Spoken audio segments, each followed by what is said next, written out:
જય ઈસુ સંતોની કેડીમાં આપ સૌને સુસ્વાગત। માથી 25:40 આ મારા ભાઈઓમાંના અદનામાં અદના માટે જે કંઈ કર્યું છે તે મારે માટે જ કર્યું છે।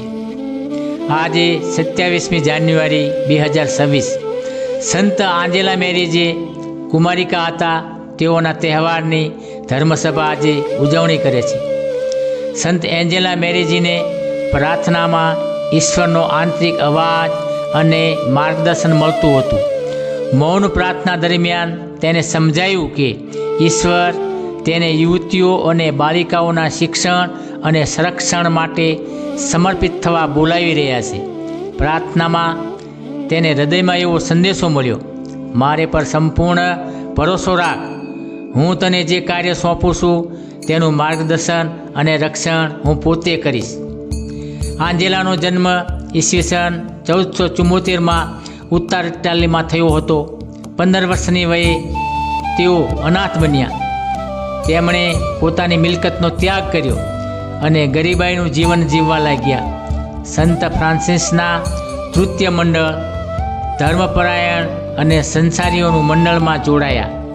તેમણે પોતાની આસપાસ નમ્ર અને ભક્તિભાવાન લોકોને એકત્રિત કર્યા અને ઈસવીસન 1535માં સંત ઉર્મુલાના રક્ષણ હેઠળ સંઘ સ્થાપ્યો, જે સંઘ દુનિયામાં રહીને જ ગરીબોની મધ્યે સેવા કાર્ય બજાવે છે।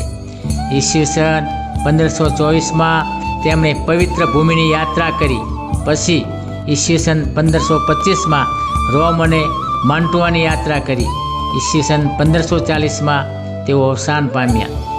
આપણે સૌ સાથે મળીને પ્રાર્થના કરીએ, હે પરમ પિતા, સંત આંજેલાની અરજીઓ તમારી પાસે પહોંચી જાઓ ને અમારા પર તમારી કૃપા વરસાવો।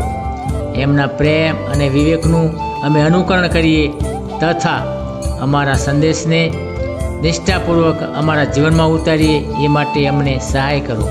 પ્રણામ, મારી આ કૃપાથી પૂર્ણ પ્રભુ તારી સાથે છે। ભાગ્યવંત તું સ્ત્રીઓમાં અને ભાગ્યવંત તારા ઉદરનું ફળ ઈસુ। હે પવિત્ર મારિયા પરમેશ્વરની માં, અમો પાપીઓને વાસ્તે વિનંતી કર, હમણાં અને અમારા મોતની વખતે, આમીન।